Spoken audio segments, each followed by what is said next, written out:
Bismillahirrahmanirrahim.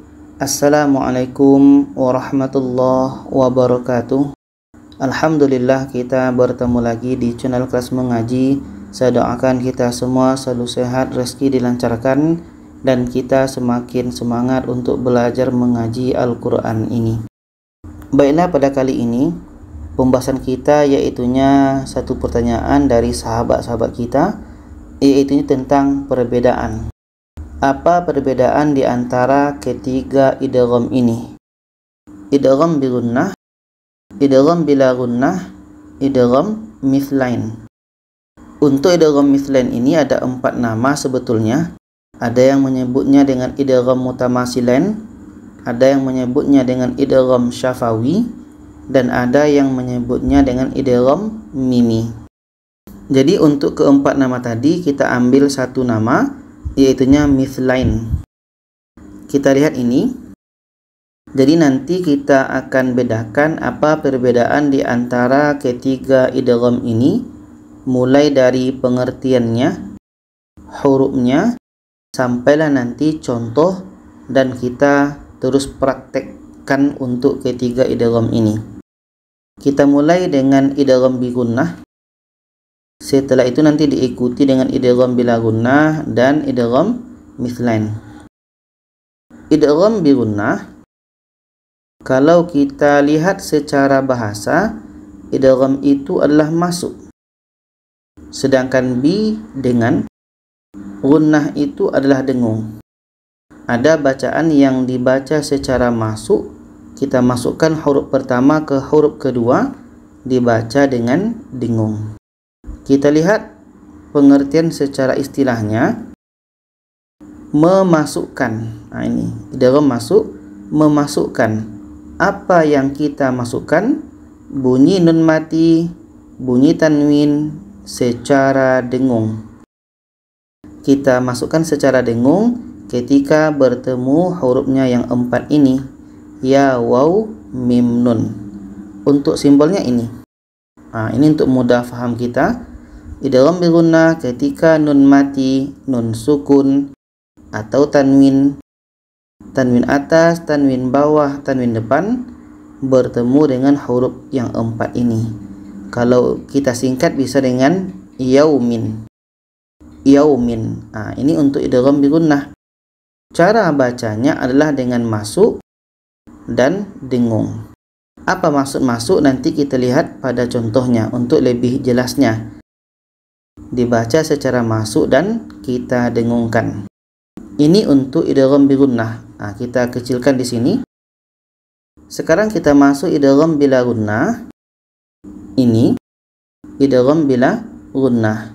Idgham tadi adalah masuk, bila, bi dengan la, tidak, masuk dengan tidak, gunnah dengung. Nah, ini secara bahasanya. Secara istilah, memasukkan. Apa yang dimasukkan?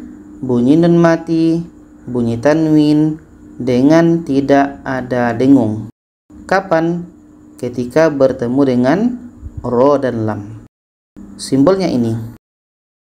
Ketika nun mati, nun sukun, atau tanwin bertemu dengan ro dan lam. Cara baca, masuk dan dibaca secara tidak dengung. Kita lihat ini. Nah, kita masukkan di sini idgham bi gunnah, idgham bila gunnah, hurufnya 4 di sini. Di sini hurufnya 2. Ini dibaca dengung, ini dibaca tidak dengung. Sekarang kita masuk untuk idgham mithlain. Ada yang menyebut dengan idgham mutamasilain, ada yang menyebutnya dengan idgham syafawi, ada yang menyebutnya dengan idgham mimi. Untuk sekarang kita gunakan istilah ini, idgham mithlain. Kita lihat pengertiannya. Idgham tadi adalah masuk, mithlain adalah huruf yang sama. Secara istilah, memasukkan. Apa yang dimasukkan? bunyi mim mati ketika bertemu dengan mim. Kita masukkan bunyi mim mati kepada huruf mim. Simbolnya ini. Mim mati kita masukkan kepada mim. Disebabkan di sini huruf yang sama, makanya tadi disebut dengan mithlan, huruf yang sama. Bertemunya mim dengan mim. Mim sukun bertemu dengan mim. Cara baca dengan kita masukkan dan perlu ada dengung. Kita lihat ini. Jadi, kalau kita lihat dari segi pengertiannya, idgham ketiga ini rupanya sudah beda. Bedanya adalah idgham bi gunnah dalam judul nun mati atau tanwin sama dengan idgham bila gunnah dalam judul nun mati atau tanwin. Sedangkan idgham mithlain dalam judul mim mati atau mim sukun. Sedangkan untuk perbedaan yang kedua, idgham bi gunnah itu dibaca dengan dengung. Idgham mithlain juga dibaca dengan dengung. Sedangkan bila gunnah dibaca tidak dengung. Di sini kita nampak perbedaannya. Untuk lebih mudah faham lagi, kita lihat contohnya. Kita mulai dengan idgham bi gunnah.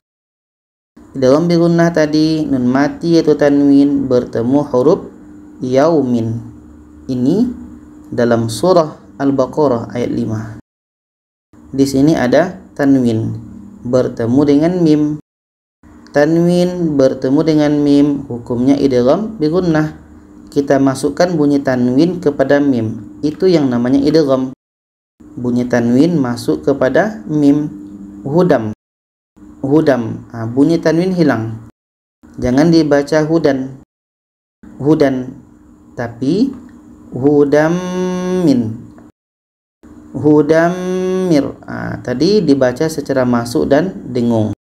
Hudammir rabbihim. Hudammir rabbihim. Tanwin masuk kepada mim dan ada dengung.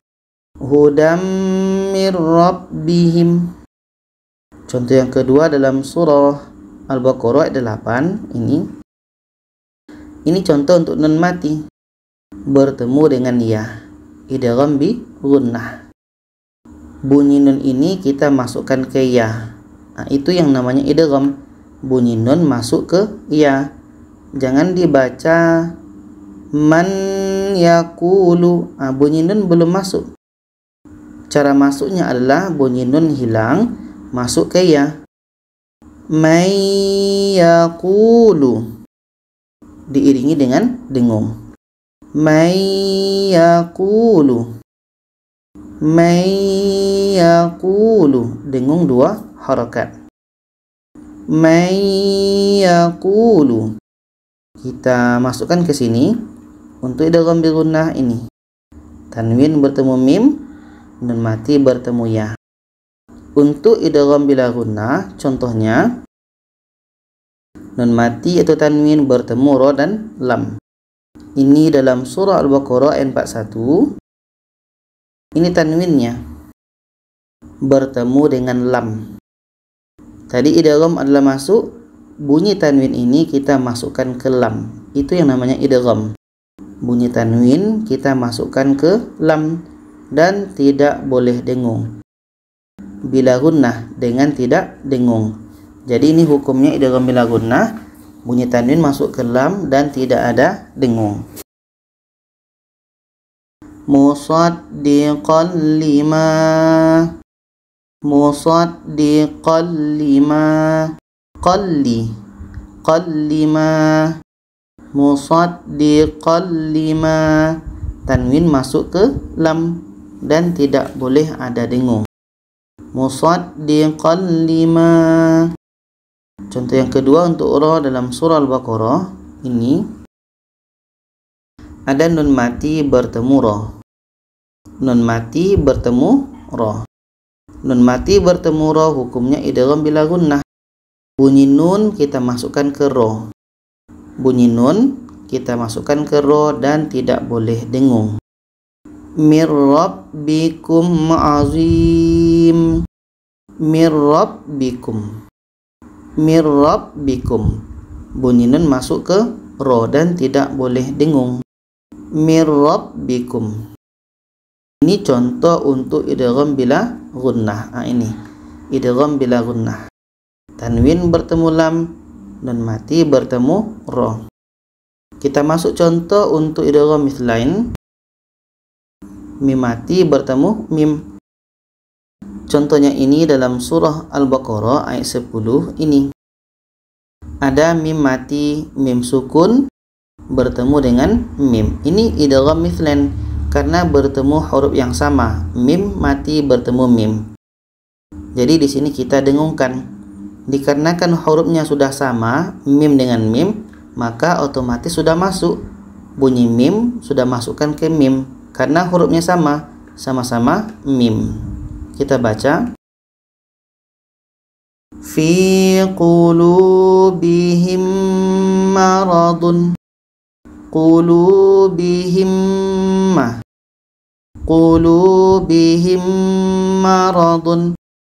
Kita masukkan bunyi mim ke mim karena huruf yang sama sudah pasti masuk dan diiringi dengan dengung. Fi qulubihim maradun. Contoh kedua dalam surah Al-Baqarah ayat 23 ini. Mim mati bertemu mim, idgham mithlan. Bertemunya dua huruf yang sama, sama-sama mim, dan kita dengungkan. Syuhada'akum min dunillah. Syuhada'akum min. Dengung dua harokat. Kum min. Jadi kesimpulannya adalah untuk ketiga idgham ini kita nampak di sini idgham bi gunnah adalah dalam judul nun mati atau tanwin, sama dengan bila gunnah nun mati atau tanwin. Kita lihat ini. Nah, dalam judul nun mati, idgham bi gunnah dalam judul nun mati atau tanwin. Idgham bila gunnah juga dalam judul nun mati atau tanwin.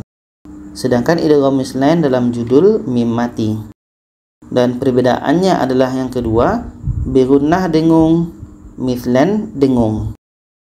Bi gunnah dengung, mithlain dengung. Sedangkan idgham bila gunnah dibaca secara tidak dengung. Itu saja. Semoga bisa dipahami. Kalau ada saran, pertanyaan, boleh komen di bawah. Silakan share ke lainnya. Terima kasih. Wassalamualaikum warahmatullahi wabarakatuh.